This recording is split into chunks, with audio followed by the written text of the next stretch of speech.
I'm not gonna lie. There was a moment where I felt like I was watching the game. It was getting real close. It was down a couple points.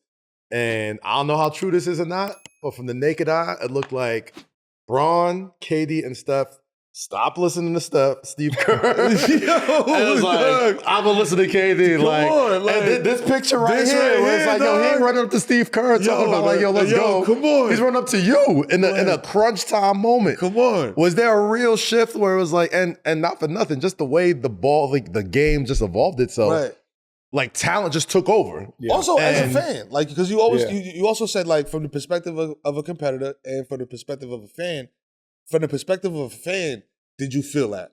So even though you was the catalyst, what made it special for me was that I was coming to the Olympics and those games from a global standpoint. Yeah. Right. So the global energy that I was dealing with from being over there and being around FIBA and like the people and like from different countries and nations, like I was dealing with that over there, right? So I came to the Olympics different than D-Wade that came in through NBC, Bron came through as a player. Right now we all hitting this game from different angles, from different perspectives. My perspective was to show the world, like, no matter where we at, this is our game. We're gonna bring this excitement. This is what we do. We are great. We have great players. We have different levels of great players. You get what I'm saying? So when you can relate to that, when you can, identify that in somebody that's sitting courtside, it's easier to, and somebody that you respect and mutually respect from a. And I've been in wars with. Yeah, that I've been in wars with to understand. Again, it goes back to understanding, okay, I know this nigga ain't telling me nothing. Like he see, because he's seeing it the way that he gonna see it, right? He's trying to win too. Like he's trying to get a bucket. Like you get what I'm saying? Yeah. So that moment in Braun, I just knew that Braun had to take it up to another level. So it was just I felt like I was on the team again. Like this is shit that I would be yelling if I was on the team, right?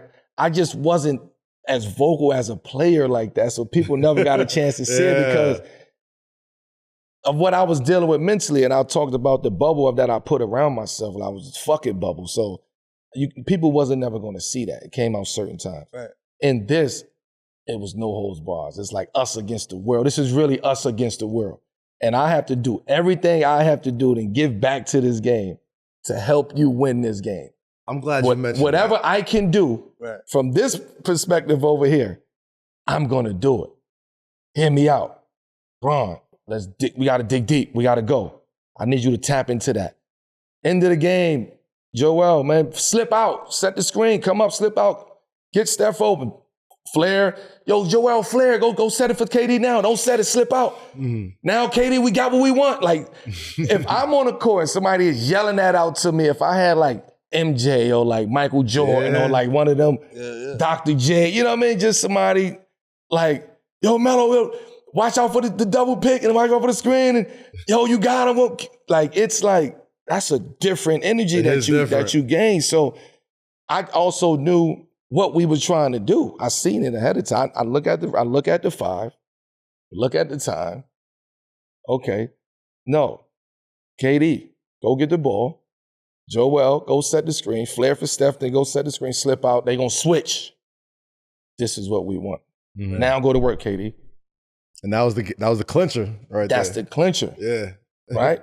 So these are just, again, I'm not saying like, I was just having fun with this shit and talking basketball and being competitive from a sideline standpoint. You was also telling KD to get at motherfuckers. Like, yo, yeah, because I'm KD.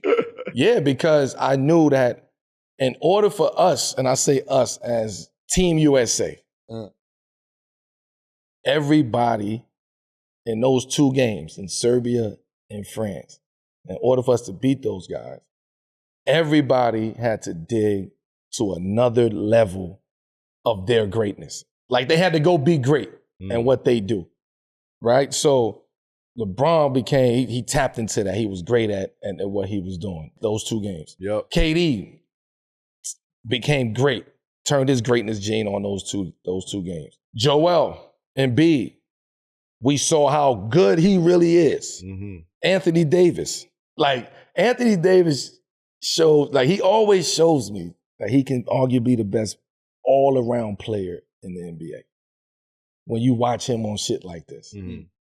So and even Book had to be great at the role that he was given. But I'll follow it up with this though. That Serbia game, two things really stuck out to me, man. Mm-hmm. Like, one, you mentioned that USA felt like Mayweather. Everybody just was watching to watch the move. That's always the case, though. That's always going to be the case. But, it might sound a little corny or cheesy or something like that, but like, especially, obviously, there's more important things in the world with, USA, global politics, all that type of stuff. But I definitely did feel like a sense of unity when you got up in there in Braun's face, talking about you got to go get it from the mud. When KD gets that ISO at the top of the key, and we see your hat on the bottom of the screen, like pointing at him and stuff like that. Like everybody, for the first time, I guess in a basketball sense, because I guess we never really, we suck at soccer, like the World Cup. No, don't really do it like that. But basketball, shout out to the ladies, man. Y'all been holding it down. The ladies hold it down, but the men we suck. It's like somebody talking to the bully. Yes, right. Yeah. It's like nobody wants to talk to the bully. Yeah. But if they see you talk to the bully, they're, oh shit, yo, what you say to the bully? Yo, what you say to him? Yo, why you looking at you like that? It's like that. Like the minute that I assume, the minute that people saw me like really putting this, like getting into this shit and showing passion, it allowed everybody else to exude that passion too, right? So and it just transferred over, and the crowd became crazy, and it was Serbia versus the U.S. in the crowd, but also France was cheering for the Serbia to be like, it was like, every country in there cheering against us. Yeah. And I'm like, got a parlay or some shit, bro. You're like, I hope these motherfuckers lose by 6 points. But these are moments, like you talk about moments. Right? These are moments that as a fan, we remember moments. Like we remember Willis Reed coming out, and we remember people 62 in the Garden. Like we remember these moments. That was a moment. Yeah, man. That Serbia game was a moment. Bro, that France game was. These like, are moments, bro. and these are moments that we usually see in soccer and World Cups, and like you know what I mean, like in championships and on the soccer side. We don't usually see that in basketball.